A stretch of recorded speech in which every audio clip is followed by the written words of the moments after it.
ಎಲ್ರಿಗೂ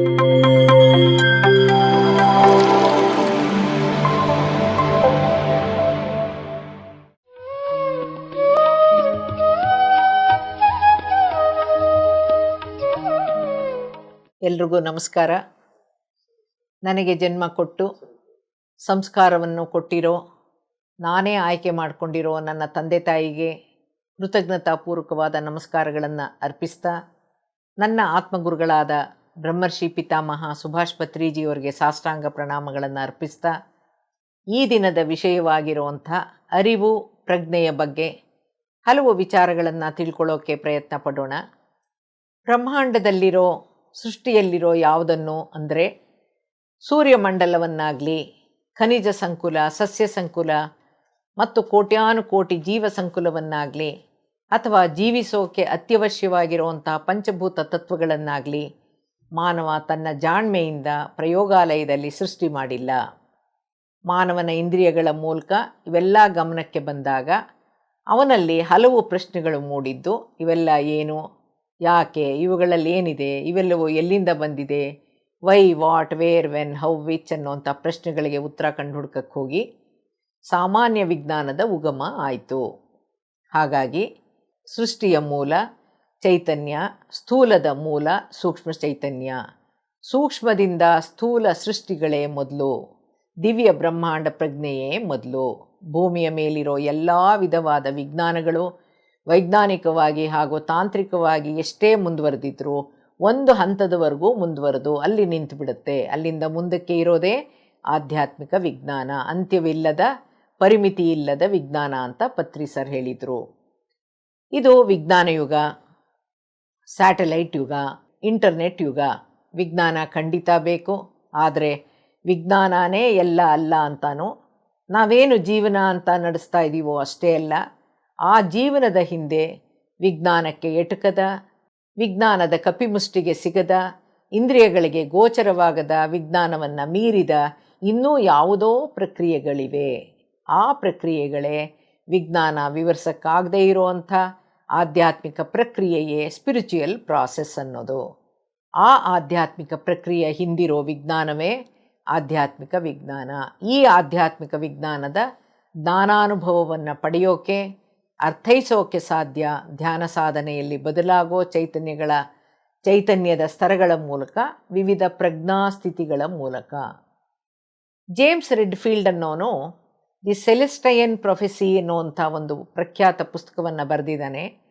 ಅದರಲ್ಲಿ ಹೇಳ್ತಾನೆ, we experience mysterious coincidences which shows that there is another side of life we have yet to discover. Some other process is operating behind the scenes ಅಂತ ಹೇಳಿದ್ದಾನೆ. ಅಂದರೆ ನಾವೇನು ಜೀವನ ಅಂತ ನಡೆಸ್ತಾ ಇದ್ದೀವೋ ಅದರ ಹಿಂದೆ ನಮ್ಮ ಅರಿವಿಗೆ ಬರದೇ ಇರುವಂತಹ, ಇಂದ್ರಿಯಗಳಿಗೆ ಗೋಚರವಾಗದೇ ಇರುವಂತಹ, ನಾವಿನ್ನೂ ಕಂಡು ಹಿಡಿಬೇಕಿರುವಂತಹ ಇನ್ನೂ ಯಾವುದೋ ಇಂದ್ರಿಯಾತೀತ ಪ್ರಕ್ರಿಯೆ, ದಿವ್ಯ ಯೋಜನೆ ಕೆಲಸ ಮಾಡ್ತಾ ಇದೆ ಅನ್ನೋದನ್ನು ತಿಳಿಸೋ ಅಂತಹ ನಿಗೂಢ ಘಟನೆಗಳು ಜೀವನದಲ್ಲಿ ಅನುಭವಕ್ಕೆ ಬರ್ತಾ ಇದೆ ಅಂತ ಹೇಳಿದ್ದಾನೆ. ಇದುವರೆಗೂ ಮುಂದುವರೆದಿರುವಂತಹ ವೈದ್ಯಕೀಯ ವಿಜ್ಞಾನ ಯಾವುದೇ ನಿರ್ಜೀವ ವಸ್ತುಗಳಿಗೆ ಅಥವಾ ಸತ್ತ ಜೀವಿಗಳಿಗೆ ಜೀವವನ್ನು ಮತ್ತೆ ತುಂಬಕ್ಕಾಗಿಲ್ಲ, ಮತ್ತೆ ಉಸಿರಾಟಕ್ಕಾಗಲಿ ಅಥವಾ ಹೃದಯದ ಬಡಿತಕ್ಕಾಗಲಿ ಚಾಲನೆ ನೀಡೋಕ್ಕಾಗಿಲ್ಲ. ಸಾವಾಗದಂತೆ ಜೀವವನ್ನು ಹಿಡಿದಿಡಕ್ಕೂ ಆಗಿಲ್ಲ. ಹಾಗೂ ಮಾನವನ ಜೀವನದಲ್ಲಿರುವಂಥ ಕಷ್ಟ ಕಾರ್ಪಣ್ಯಗಳಿಗೆ, ಕಾಯಿಲೆಗಳಿಗೆ, ದುಃಖ ಸ್ಥಿತಿಗೆ ಈ ರಾಸಾಯನಿಕ ಔಷಧಗಳು ಪರಿಹಾರವಾಗಕ್ಕೆ ಸಾಧ್ಯವಾಗಿಲ್ಲ. ವೈದ್ಯಕೀಯ ವಿಜ್ಞಾನಕ್ಕೆ ವಾಸಿ ಮಾಡೋಕ್ಕೆ ಆಗದೇ ಇರೋ ಅಥವಾ ವಾಸಿಯಾಗದ ಹಲವು ಕಾಯಿಲೆಗಳನ್ನು ಮನೋದೈಹಿಕ ಕಾಯಿಲೆಗಳು ಅಂದರೆ ಸೈಕೋಸೊಮ್ಯಾಟಿಕ್ ಡಿಸೀಸಸ್ ಅಂತ ಹೆಸರಿಟ್ಟು ಅವರೇ ರೋಗಿಗಳನ್ನು ಧ್ಯಾನ ಮತ್ತು ಯೋಗಗಳಿಗೆ ಕಳಿಸ್ತಾ ಇದ್ದಾರೆ, ಡೈರೆಕ್ಟ್ ಮಾಡ್ತಾ ಇದ್ದಾರೆ.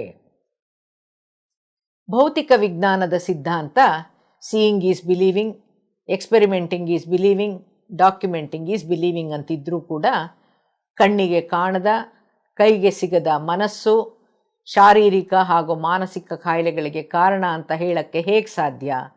ಮನೋದೈಹಿಕ ಕಾಯಿಲೆಗಳು ಅಂತ ಹೇಳಿದ ತಕ್ಷಣ ಮನಸ್ಸು ಅನ್ನೋದು ಯಾವುದೋ ಕಾಣಬೇಕಿತ್ತು, ಕಾಣಲ್ಲ. ಆದರೆ ಅದನ್ನು ಸೈಕೋಸೊಮ್ಯಾಟಿಕ್ ಅಂತ ಹೇಳ್ತಾ ಇದ್ದಾರೆ. ಯಾಕೆಂದರೆ ಅವ್ರಿಗೂ ಅರ್ಥ ಆಗೋಕ್ಕೆ ಶುರುವಾಗಿದೆ. ಸ್ಥೂಲ ರೂಪದಲ್ಲಿ ಇಲ್ಲದೇ ಇರೋ ಕೈಗೆ ಸಿಗದೇ ಇರೋ, ಪ್ರಯೋಗಾಲಯಕ್ಕೆ ತರಕ್ಕಾಗದೇ ಇರುವಂಥ ಯಾವ್ಯಾವುದೋ ಅಂಶಗಳು ಕೂಡ ಮಾನವನ ಕಾಯಿಲೆಗೆ ಕಾರಣವಾಗಿರಬಹುದೇನೋ ಅಂತ ಆಧ್ಯಾತ್ಮದ ಪ್ರಕಾರ ಕೃತಜನ್ಮ ಪಾಪಂ ವ್ಯಾಧಿ ರೂಪೇಣ ಪೀಡತೆ, ಅಂದರೆ ಹಿಂದಿನ ಜನ್ಮಗಳ ಪಾಪಕರ್ಮಗಳು ಕಾಯಿಲೆಯ ರೂಪದಲ್ಲಿ ಬಾಧಿಸುತ್ತೆ ಅಂತ.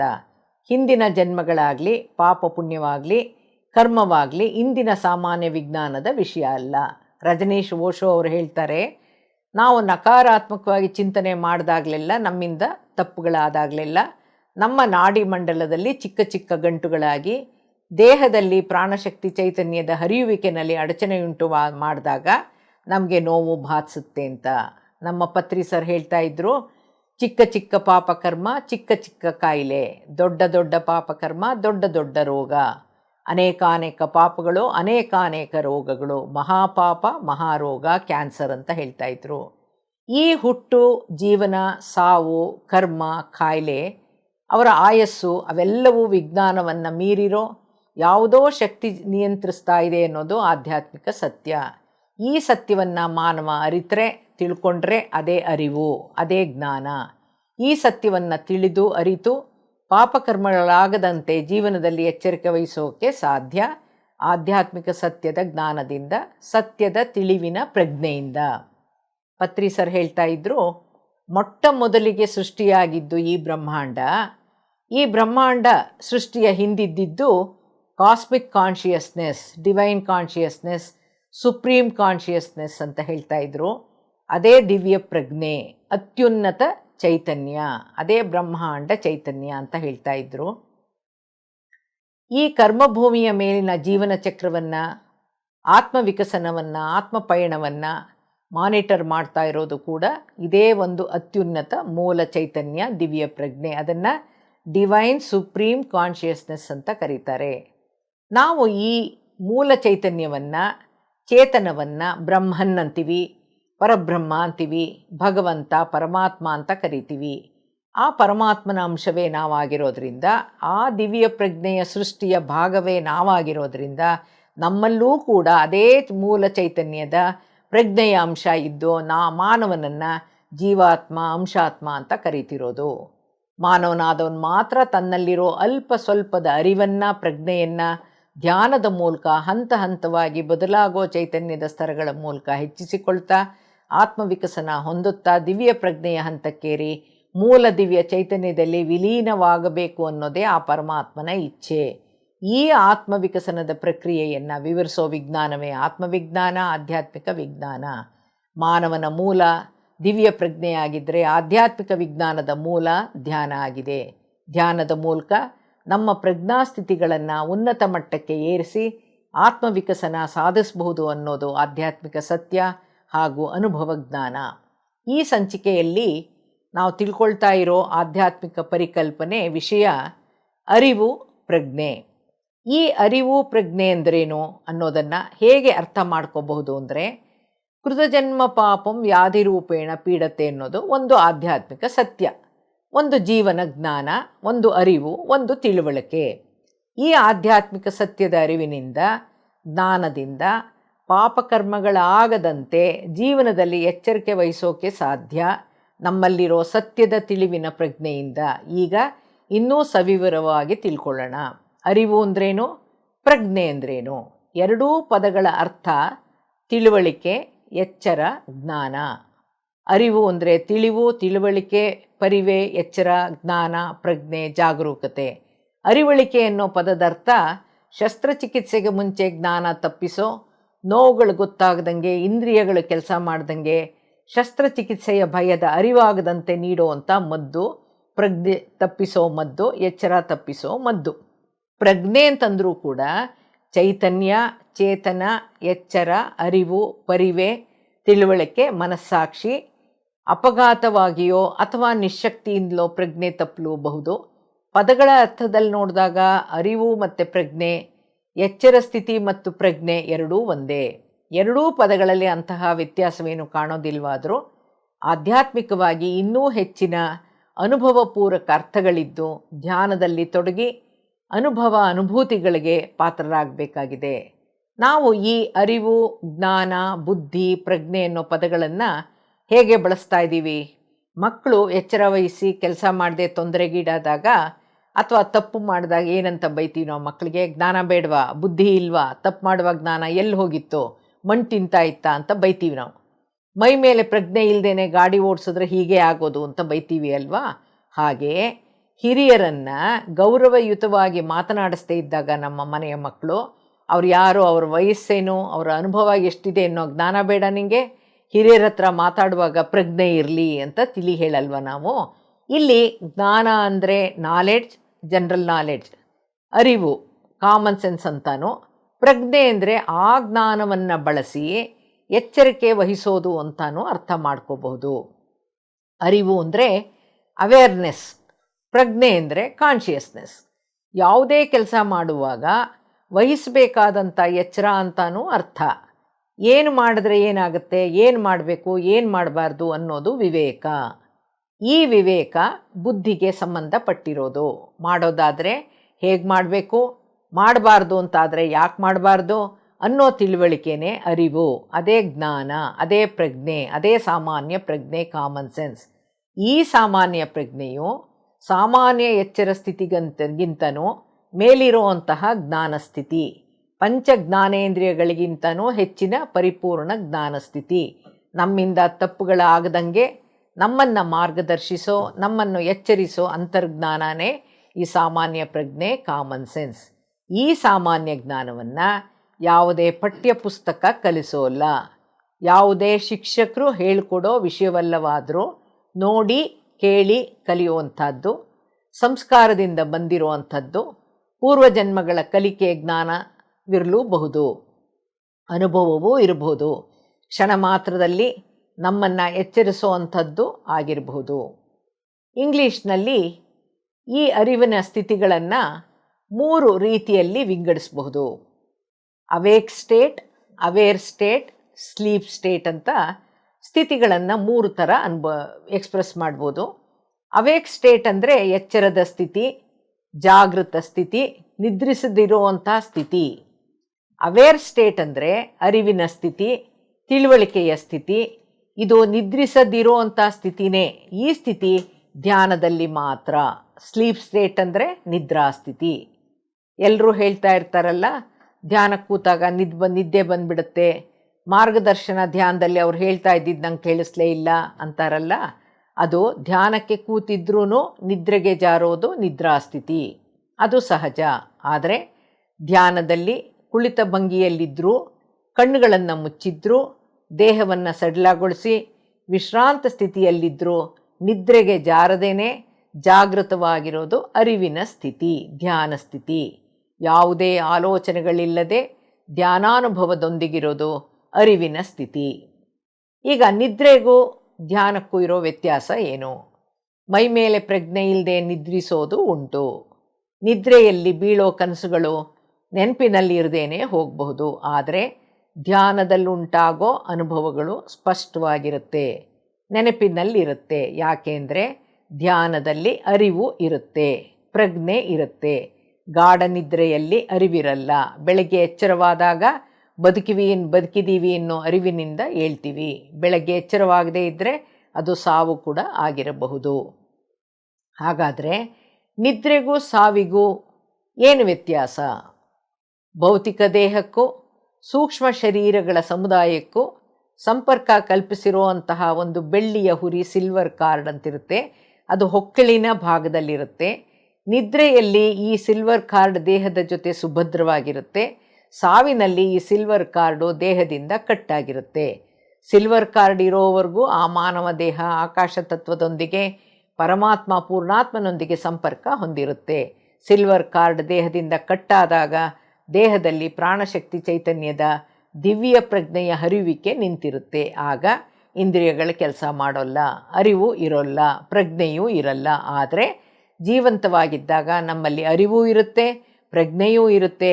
ಈ ಅರಿವು ಮತ್ತು ಪ್ರಜ್ಞೆಯನ್ನು ಸಕ್ರಿಯವಾಗಿಡೋದು ಅದೇ ಮೂಲ ಚೈತನ್ಯ, ಅದೇ ದಿವ್ಯ ಪ್ರಜ್ಞೆಯಾಗಿದ್ದು, ನಮ್ಮನ್ನು ಜೀವಂತವಾಗಿಡುವಂಥ ದಿವ್ಯ ಪ್ರಜ್ಞೆ ಮಾನವನ ವೈದ್ಯನ ಹಿಡಿತಕ್ಕೆ ಸಿಕ್ಕುವಂತಹುದು ಅಲ್ಲ, ಭೂಲೋಕದಲ್ಲಿ ನಿಯಂತ್ರಿಸುವಂತಹುದು ಅಲ್ಲ. ಸಾಮಾನ್ಯ ವಿಜ್ಞಾನದ ಪರಿಧಿಯಲ್ಲಿ ಜೀವಿಗಳ ಸ್ಥಿತಿ 2. ಒಂದು ಎಚ್ಚರದ ಸ್ಥಿತಿ, ಕಾನ್ಷಿಯಸ್ ಸ್ಟೇಟ್ ಅಂದರೆ ಪ್ರಜ್ಞೆಯಿಂದಿರೋ ಸ್ಥಿತಿ. ಎರಡನೇ ಸ್ಥಿತಿ ಎಚ್ಚರವಿಲ್ಲದೆ ಇರೋ ಸ್ಥಿತಿ, ಅನ್ಕಾನ್ಷಿಯಸ್ ಸ್ಟೇಟ್ ಅಂದರೆ ಪ್ರಜ್ಞೆ ಇಲ್ಲದ ಸ್ಥಿತಿ. ಆದರೆ ಆಧ್ಯಾತ್ಮಿಕ ವಿಜ್ಞಾನದ ಪರಿಧಿಯಲ್ಲಿ 4 ಸ್ಥಿತಿಗಳು.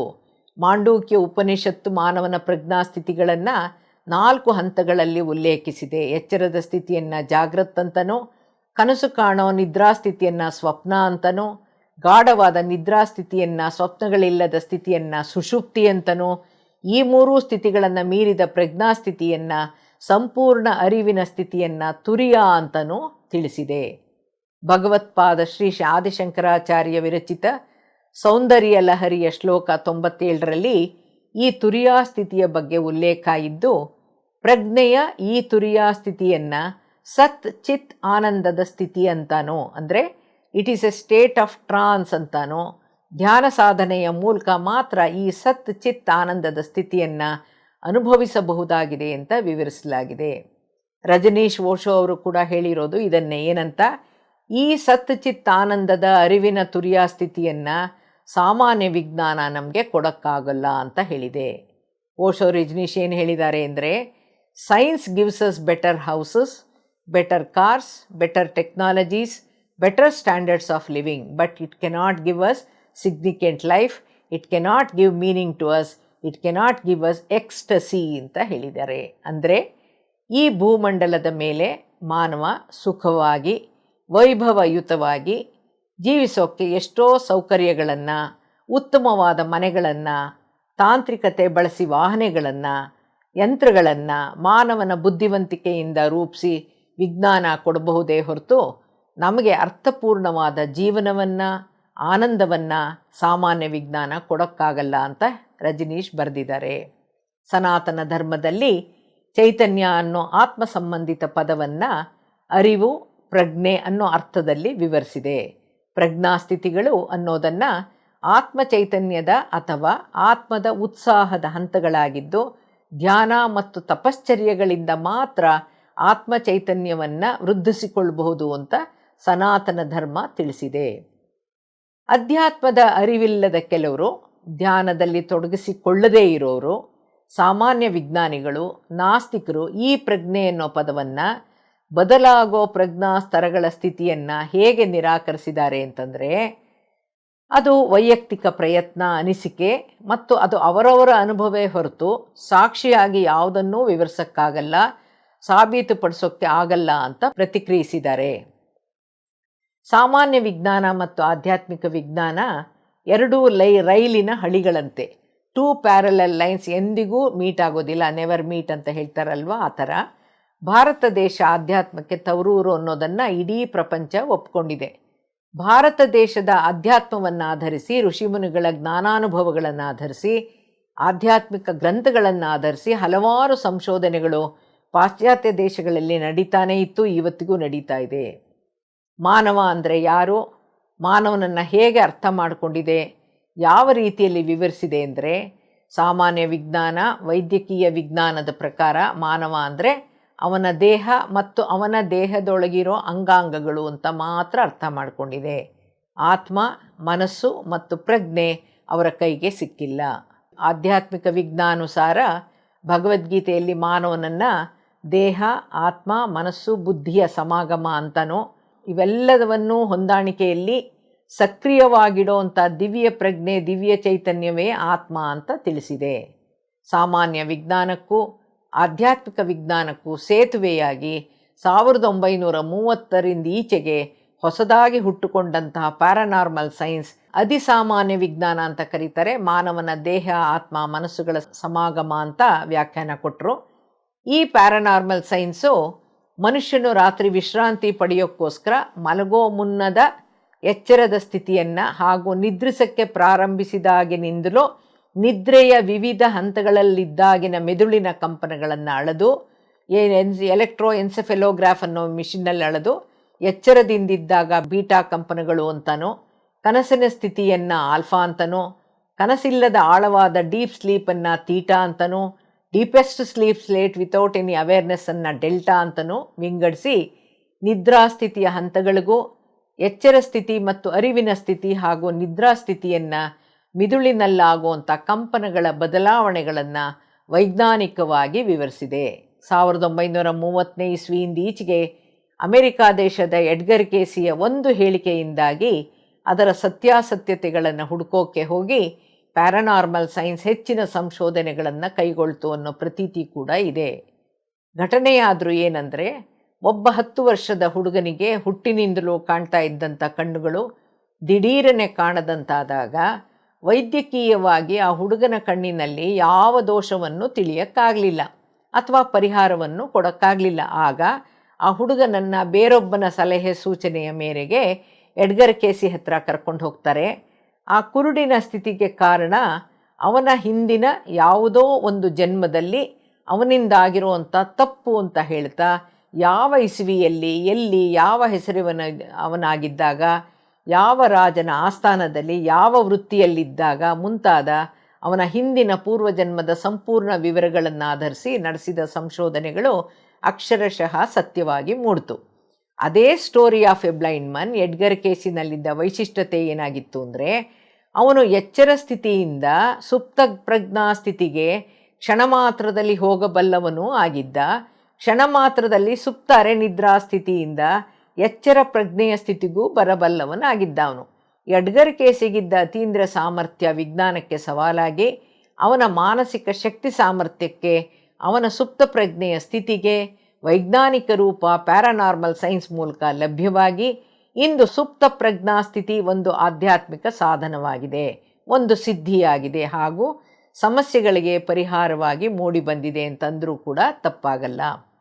ವಿಜ್ಞಾನಕ್ಕೆ ಹತ್ತಿರವಾಗಿ ಸಾಗ್ತಾ ಇರೋ ಪ್ಯಾರಾನಾರ್ಮಲ್ ಸೈನ್ಸ್ ಮೆದುಳಿನ ಬೀಟಾ ಕಂಪನಗಳನ್ನು, ಅಂದರೆ ಎಚ್ಚರ ಸ್ಥಿತಿಯಲ್ಲಿದ್ದಾಗ, ಜಾಗೃತ ಸ್ಥಿತಿಯಲ್ಲಿದ್ದಾಗ ಕಾನ್ಷಿಯಸ್ ಸ್ಟೇಟ್, ಪಂಚೇಂದ್ರಿಯಗಳು ಸಕ್ರಿಯವಾಗಿರುವಂಥ ಸ್ಥಿತಿ ಅಂತ ವಿವರಿಸಿದೆ.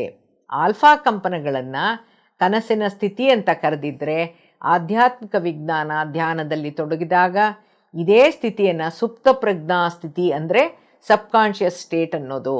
ಒಂದು ಸಲ ಎಚ್ಚರ ಸ್ಥಿತಿಯಿಂದ ಒಳಮುಖವಾಗಿ ಪ್ರಯಾಣಿಸಿ ಆಳವಾದ ಸುಪ್ತ ಪ್ರಜ್ಞಾ ಸ್ಥಿತಿಗೆ ತಲುಪಿದರೆ ಅಲ್ಲಿಂದ ಮುಂದೆ ಊರ್ಧ್ವ ಪ್ರಜ್ಞಾ ಸ್ಥಿತಿಗಳ ಅನುಭವ ಪ್ರಾಪ್ತಿಯಾಗತ್ತೆ. ಇದನ್ನು ಒಂದು ರೈಟ್ ಟಿಕ್ ಮಾರ್ಕ್, ಈ ಥರ ಟಿಕ್ ಹಾಕಿದ್ರೆ ಅರ್ಥ ಮಾಡ್ಕೋಬೋದು. ಹೇಗೆ ಅಂದರೆ, ಧ್ಯಾನದ ಮೂಲಕ ಎಚ್ಚರ ಸ್ಥಿತಿಯಿಂದ ಆಳವಾದ ಸುಪ್ತ ಸ್ಥಿತಿ ಪ್ರಜ್ಞಾ ಸ್ಥಿತಿಗೆ ಹೋದರೆ ಸಾಕು, ಅಲ್ಲಿಂದ ಪೂರ್ಣಾತ್ಮನ ಹಂತಕ್ಕೆ, ಪರಮಾತ್ಮನ ಹಂತಕ್ಕೆ ಮೇಲಕ್ಕೇರಕ್ಕೆ ಸಾಧ್ಯ ಆಗುತ್ತೆ. ಅಂದರೆ ಕಾನ್ಷಿಯಸ್ ಸ್ಟೇಟು ಸಬ್ಕಾನ್ಷಿಯಸ್ ಸ್ಟೇಟ್ಗೆ ನಾವು ಹೋಗ್ತೀವಿ, from subconscious state super conscious state, from super conscious state ಸುಪ್ರಾ conscious state ಹೋಗೋಕ್ಕೆ ಸಾಧ್ಯ ಆಗುತ್ತೆ. ಆನಾಪಾನಸತಿ ಧ್ಯಾನದ ಮೂಲಕ ಯೋಚನೆ ಆಲೋಚನೆಗಳಿಲ್ಲದ ಅರೆನಿದ್ರಾ ಸ್ಥಿತಿಯನ್ನು ತಲುಪಕ್ಕೆ ಸಾಧ್ಯ. ನಿದ್ರೆಯ ಮೂಲಕ ಸಹಜವಾಗೇ ಸ್ವಪ್ನ, ನಂತರ ಗಾಢ ನಿದ್ರೆಯ ಸುಷುಪ್ತಿ ಸ್ಥಿತಿಯನ್ನು ಎಲ್ಲರೂ ತಲುಪಕ್ಕೆ ಸಾಧ್ಯ. ಆದರೆ ಆನಾಪಾನಸತಿ ಧ್ಯಾನದ ಮೂಲಕ ಯೋಚನೆ ಆಲೋಚನೆಗಳಿಲ್ಲದ ಅರೆನಿದ್ರಾ ಸ್ಥಿತಿಯ ಮೂಲಕ ಆಲ್ಫಾ ಕಂಪನಗಳಿದ್ದಾಗ ಸುಪ್ತ ಮನಸ್ಸನ್ನು ಜಾಗೃತಗೊಳಿಸೋ ಮೂಲಕ ತುರಿಯ ಅನ್ನೋ ಪೂರ್ಣ ಅರಿವಿನ ಸ್ಥಿತಿಯನ್ನು ತಲುಪೋ ಮೂಲಕ ಊರ್ಧ್ವ ಚೈತನ್ಯದ ಸ್ತರಗಳಾದ ಪೂರ್ಣಾತ್ಮನ ಹಂತಕ್ಕೆ ಮತ್ತು ಪರಮಾತ್ಮನ ಹಂತಕ್ಕೆ ತಲುಪಕ್ಕೆ ಸಾಧ್ಯ. ಇದಕ್ಕೆ ಹುಣ್ಣಿಮೆ ಧ್ಯಾನ ಸಾಧನೆಯ ಮೂಲಕ ತಲುಪಕ್ಕೆ ಸಹಕಾರ ಸಿಗುತ್ತೆ ನಮಗೆ. ಈ ಸುಪ್ತ ಮನಸ್ಸಿಗೆ ಸಂಬಂಧಪಟ್ಟ ಹಾಗೆ ಇನ್ನೊಂದು ವಿಶೇಷ ಏನು ಅಂದರೆ, ಅಪರೂಪದ ವಿಷಯನ ಇಲ್ಲೊಂದು ತಿಳಿಸೋಕ್ಕೆ ಇಷ್ಟಪಡ್ತೀನಿ. ನಾವು ಬಹಳ ಹಿಂದೆ, ಸುಮಾರು 25-26 ವರ್ಷಗಳ ಹಿಂದೆ ಹಲವಾರು ರೀತಿಯ ಔಷಧೇತರ ಚಿಕಿತ್ಸಾ ಪದ್ಧತಿಗಳನ್ನು ಕಲ್ತಿದ್ದಂಥ ನಾವು 2 ದಿನ ಡ್ರಗ್ಲೆಸ್ ಥೆರಪಿ ಸೆಮಿನಾರ್ನಲ್ಲಿ ಒಂದರಲ್ಲಿ ಭಾಗವಹಿಸಿದ್ವಿ. ಅಲ್ಲಿ ನಮ್ಮ ಗಮನಕ್ಕೆ ಬಂದಂಥ ವಿಚಾರದಿಂದ ನಮಗೆ ಸುಪ್ತ ಮನಸ್ಸಿನ ಬಗ್ಗೆ ಇನ್ನೂ ಹೆಚ್ಚು ತಿಳ್ಕೋಬೇಕು ಅನ್ನೋ ಜ್ಞಾನತೃಷೆ ಹೆಚ್ಚಿ ಆ ಸಬ್ಕಾನ್ಷಿಯಸ್ ಮೈಂಡ್ ಕುರಿತು ಸುಪ್ತ ಪ್ರಜ್ಞಾ ಮನಸ್ಸಿನ ಬಗ್ಗೆ ಕುತೂಹಲ ಮೂಡಿ Jose Silva International Organisation Silva 2000 ಅನ್ನೋ ಸಂಸ್ಥೆಯಿಂದ ಮೈಂಡ್ ಪವರ್ನಲ್ಲಿ ಗ್ರ್ಯಾಜುಯೇಷನ್ ಮಾಡಿದ್ವಿ.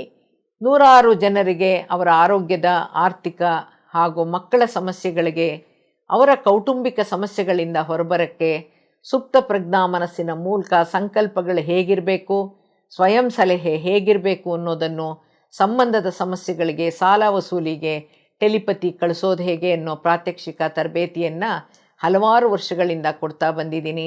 ಜನಕ್ಕೆ ತುಂಬ ಉಪಯೋಗವಾಗ್ತಾ ಇದೆ. ಈ ಸುಪ್ತ ಪ್ರಜ್ಞಾ ಮನಸ್ಸನ್ನು ಬಳಸೋ ವಿದ್ಯೆಯನ್ನು ಕಲಿಯೋಕ್ಕೆ ಆಸಕ್ತಿ ಇರೋರು ನನ್ನನ್ನು ಸಂಪರ್ಕಿಸಬಹುದು. 9844424727. ನಾವು ಭಾಗವಹಿಸಿದ್ದಂಥ 2 ದಿನಗಳ ಡ್ರಗ್ಲೆಸ್ ಥೆರಪಿ ಸೆಮಿನಾರ್ನ ವಿಶೇಷ ಅಧ್ಯಯನದ ಸಂಶೋಧನೆಯ ವಿಷಯ ಏನೆಂದರೆ, ಒಬ್ಬ ವ್ಯಕ್ತಿ 62 ದಿನಗಳ ಕಾಲ ಕೋಮಾದಲ್ಲಿದ್ದ. ಅವನು ಹಾಸ್ಪಿಟ್ಲಲ್ಲಿದ್ದ. ಅವನಿಗೆ ಪ್ರತಿದಿನಾನು ಒಬ್ಬ ವ್ಯಕ್ತಿ ಬಂದು ಕಿವಿನಲ್ಲೇನೋ ಪಿಸುಗುಟ್ಟಿ ನೀಡಿದ ಸೂಚನೆಯಿಂದ ಎಚ್ಚರ ಸ್ಥಿತಿಗೆ ಬಂದಾಗ ನಡ್ಕೊಂಡಿದ್ದು ಏನಾಯಿತು ಅಂತ. ಈ ಕೋಮಾ ಸ್ಥಿತಿ ಅಂದ್ರೇನು?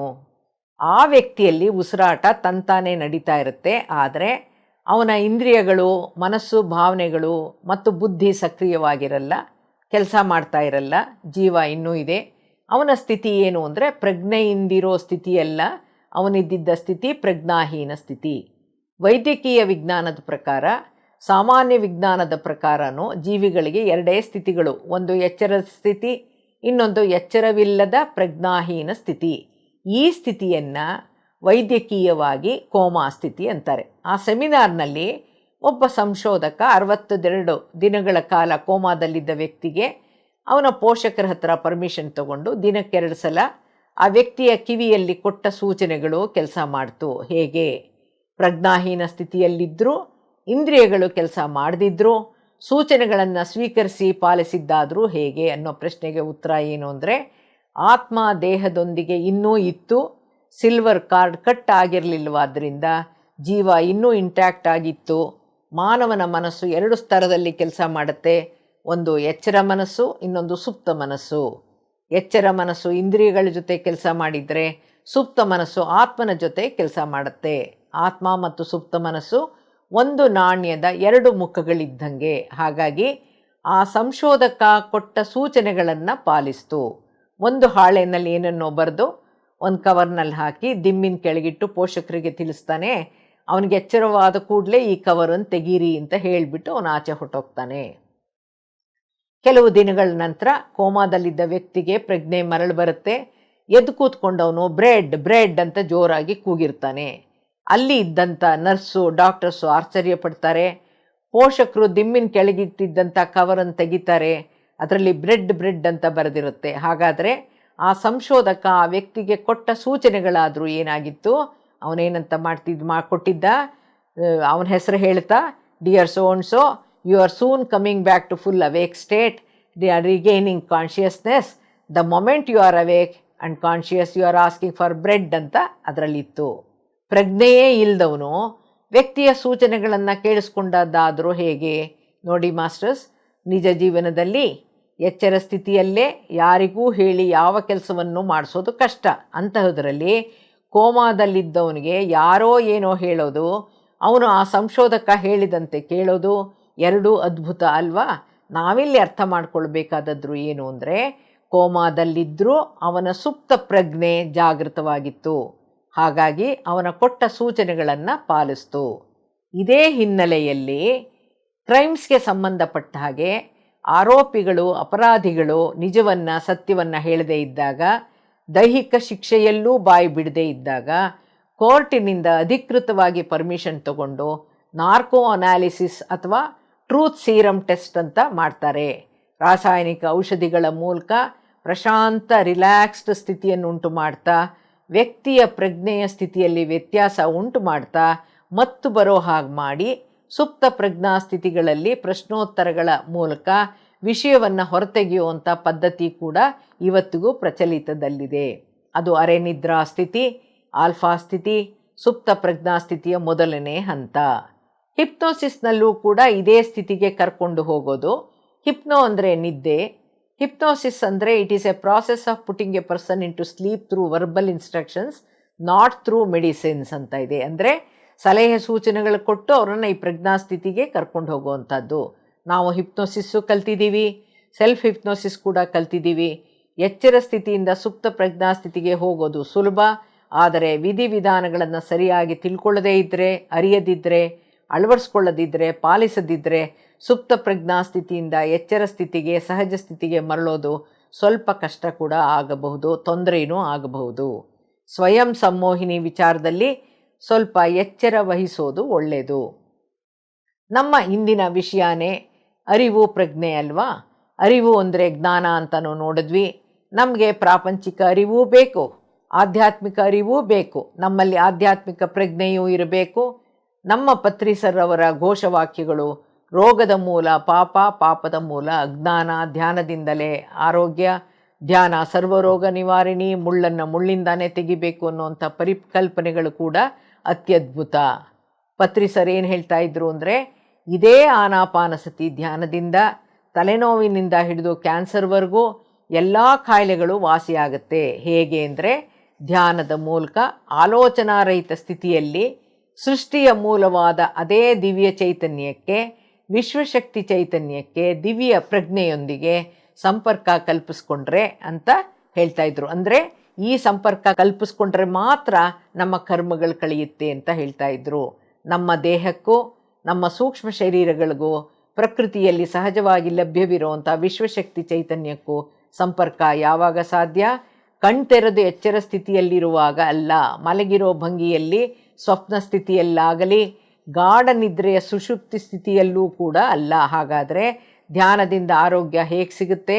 ಸ್ಥಿರ ಸುಖಾಸನದಲ್ಲಿ ಕೂತ್ಕೊಂಡು ದೇಹವನ್ನು ಪ್ರಜ್ಞಾಪೂರ್ವಕವಾಗಿ ಸಡಲಿಸಿ ವಿಶ್ರಾಂತ ಸ್ಥಿತಿಯಲ್ಲಿರಿಸಿ ದೇಹದ ಮೇಲಿನ ಪ್ರಜ್ಞೆಯನ್ನು ಕಳ್ಕೊಂಡು ಆಲೋಚನೆಗಳಿಲ್ಲದ ಸ್ಥಿತಿಯನ್ನು ತಲುಪಿ ಪ್ರಶಾಂತ ಶೂನ್ಯ ಸ್ಥಿತಿ ತಲುಪಿ ನಮ್ಮ ಪ್ರಯಾಣ ಒಳಮುಖವಾಗಿ ಆಂತರಿಕವಾಗಿ ಆತ್ಮನ ಕಡೆಗೆ ಹರಿಸಿದಾಗ ಸಹಸ್ರ ದಳಗಳುಳ್ಳ ನಮ್ಮ ಸಹಸ್ರಾರ ಚಕ್ರ ಪ್ರಕೃತಿಗೆ ವಿಶಾಲವಾಗಿ ತೆರೆಕೊಂಡಾಕ್ಷಣ ಪ್ರಕೃತಿಯಲ್ಲಿ ಲಭ್ಯವಿರೋ ವಿಶ್ವಶಕ್ತಿ ಚೈತನ್ಯದ ಹರಿವು ಅಖಂಡ ಪ್ರಮಾಣದಲ್ಲಿ ಸಹಸ್ರಾರ ಚಕ್ರದ ಮೂಲಕ ಹರಿದು ಸೂಕ್ಷ್ಮ ರೂಪದಲ್ಲಿರೋ ಎಲ್ಲ ಚಕ್ರಗಳನ್ನು, ನಾಡಿ ಮಂಡಲವನ್ನು ಶುದ್ಧೀಕರಣ, ಶಕ್ತೀಕರಣ ಮಾಡುತ್ತವೆ. ಯಾವ ಸ್ಥಿತಿಯಲ್ಲಿ?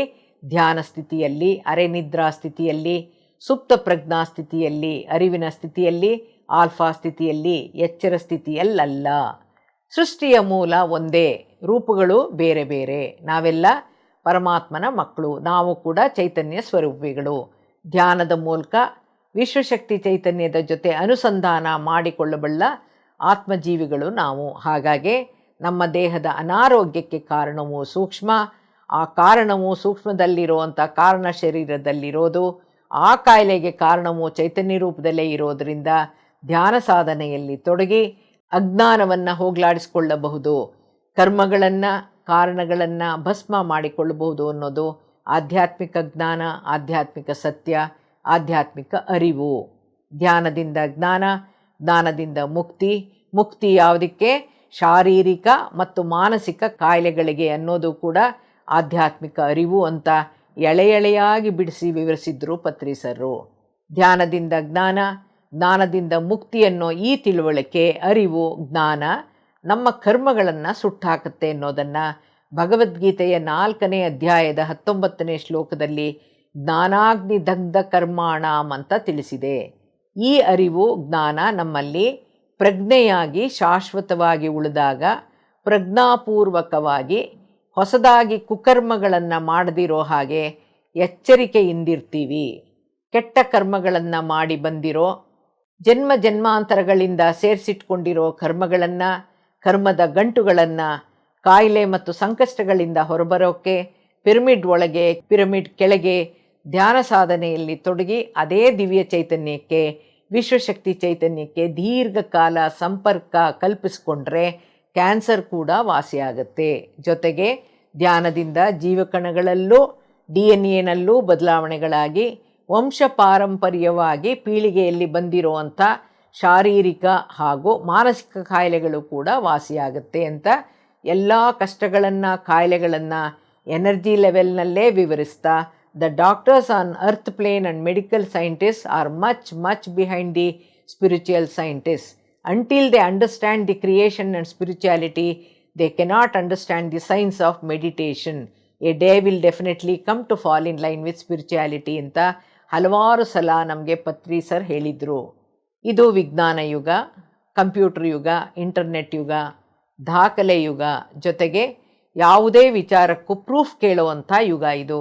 ಪತ್ರಿ ಸರ್ ಅವರ ಅವಿರತ ನಿಸ್ವಾರ್ಥ ಪ್ರಯತ್ನದಿಂದ ಇದೇ ಯುಗವನ್ನು ಧ್ಯಾನ ಯುಗವನ್ನಾಗಿ, ಧ್ಯಾನ ಜಗತ್ತನ್ನಾಗಿ, ಪಿರಮಿಡ್ ಜಗತ್ತನ್ನಾಗಿ ಪರಿವರ್ತಿಸ್ತಾ ಪವಾಡ ಸದೃಶವಾಗಿ ಆರೋಗ್ಯ ಆಂದೋಲನವನ್ನೇ ನಡೆಸುತ್ತಾ ವೈದ್ಯಕೀಯ ಪ್ರಪಂಚವನ್ನು ಜಾಗೃತಗೊಳಿಸಿದ್ದಾರೆ.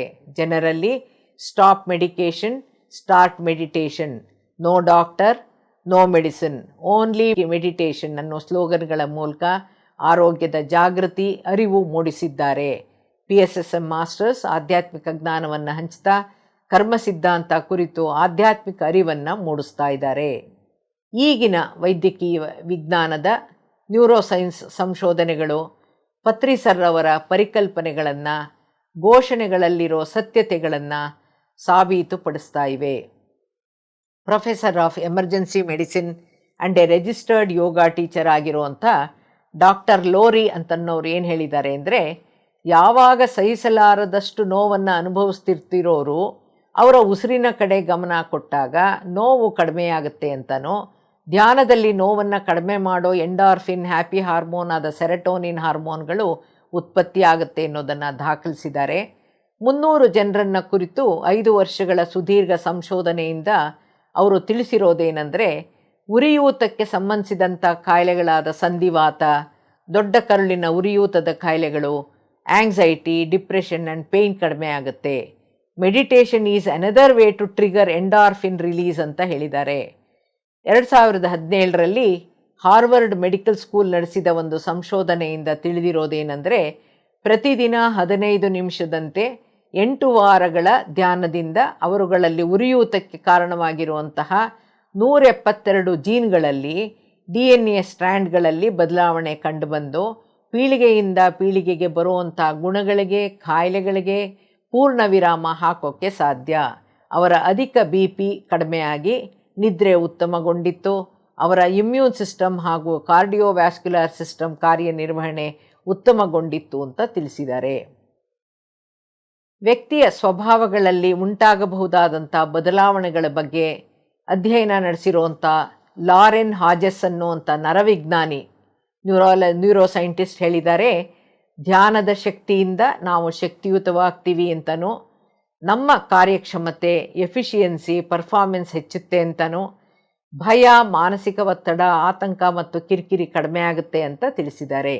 ಇದು ಉಪಯುಕ್ತ ಆಧ್ಯಾತ್ಮಿಕ ಅರಿವಲ್ಲವೇ? ಇವೆಲ್ಲ ನಾಲೆಡ್ಜು ರಿಸರ್ಚಿಂದ ಏನರ್ಥ ಆಗುತ್ತೆ ಅಂದರೆ, ಇದೆಲ್ಲ ಜ್ಞಾನ, ಅರಿವು. ಆ ಅರಿವಿನಿಂದ ನಾವು ಜೀವಿಸಿದರೆ ನಾವು ಮುಂದಾಗುವಂಥ ತೊಂದರೆಗಳನ್ನು ತಪ್ಪಿಸ್ಕೊಳ್ಬಹುದು.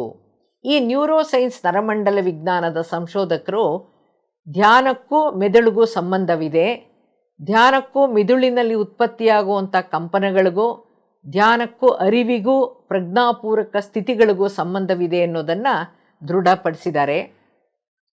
2012ರಲ್ಲಿ Harvard neuro scientist and radiology instructor Gail Desbordes ಅನ್ನೋರು ಧ್ಯಾನದಿಂದ ದೇಹದ ಮೇಲಿನ ಅರಿವು ಅಂದರೆ ಕಾನ್ಷಿಯಸ್ನೆಸ್, ಅವೇರ್ನೆಸ್, ಏಕಾಗ್ರತೆ, ನೆನಪಿನ ಶಕ್ತಿಯನ್ನು ಹೆಚ್ಚಿಸುವಂತಹ, ಭಾವೋದ್ವೇಗಗಳನ್ನು ನಿಯಂತ್ರಿಸುವಂತಹ ಮೆದುಳಿನ ಭಾಗಗಳಲ್ಲಿ ಸಕಾರಾತ್ಮಕ ಬದಲಾವಣೆಗಳಾಗುತ್ತೆ ಅನ್ನೋದನ್ನು ಚಿತ್ರಸಹಿತ ವಿವರಿಸಿದ್ದಾರೆ. ನ್ಯೂರೋ ಸೈಂಟಿಸ್ಟ್ ಹಾಗೂ ಸಂಶೋಧಕರು ಝೆನ್ ಅಭ್ಯಾಸ ಮಾಡುವಂಥ ಮೆಡಿಟೇಷನ್ ಏನಿದೆಯೋ, ಮೈಂಡ್ಫುಲ್ನೆಸ್ ಅನ್ನೋ ಮೆಡಿಟೇಷನ್ ಮಾಡ್ತಾರವರು, ಮತ್ತು ಬೌದ್ಧ ಧರ್ಮೀಯರು ಅಭ್ಯಾಸ ಮಾಡುವಂಥ ವಿಪಸನ ಧ್ಯಾನ ಕುರಿತು ಅಧ್ಯಯನ ನಡೆಸಿ ಏನು ಹೇಳಿದ್ದಾರೆ ಅಂತಂದರೆ, ಧ್ಯಾನಕ್ಕೂ ಮೆದುಳಿಗೂ ಸಂಬಂಧ ಇದೆ. ಧ್ಯಾನದಿಂದ ಮೆದುಳಿನ ಆ್ಯಂಟೀರಿಯರ್ ಸಿಂಗುಲೇಟ್ ಕಾರ್ಟೆಕ್ಸ್ ಅನ್ನುವಂಥ ಭಾಗ ಸಕ್ರಿಯವಾಗುತ್ತೆ, ಆಕ್ಟಿವೇಟ್ ಆಗುತ್ತೆ ಅಂತನೋ, ಧ್ಯಾನ ಸ್ಥಿತಿಯಲ್ಲಿ ಮನುಷ್ಯನು ಹೆಚ್ಚಿನ ಪ್ರಶಾಂತ ಸ್ಥಿತಿಯಲ್ಲಿದ್ದು ಅತ್ಯುತ್ತಮವಾದ ಉನ್ನತ ಅರಿವಿನಿಂದ ಕೂಡಿರ್ತಾನೆ, ಒಂದು ಅವೇರ್ನೆಸ್ ಅನ್ನೋದು ಇರುತ್ತೆ, ಬಲಮೆದುಳು ಆಕ್ಟಿವೇಟ್ ಆಗುತ್ತೆ ಅಂತಲೂ ತಿಳಿಸಿದ್ದಾರೆ. ನಮ್ಮ ಎಡಮೆದುಳು ಲಾಜಿಕಲ್ ಬ್ರೈನ್, ನಮ್ಮ ಬಲಮೆದುಳು ಸ್ಪಿರಿಚುಯಲ್ ಬ್ರೈನ್. ಆ ಸ್ಪಿರಿಚುಯಲ್ ಬ್ರೈನ್ ಆಕ್ಟಿವೇಟ್ ಆಗುತ್ತೆ ಅನ್ನೋದನ್ನು ರಿಸರ್ಚಲ್ಲಿ ತಿಳಿಸಿದ್ದಾರೆ. ಅವೇರ್ನೆಸ್ ಜಾಸ್ತಿ ಆಗುತ್ತೆ ಅಂತ ಹೇಳಿದ್ದಾರೆ.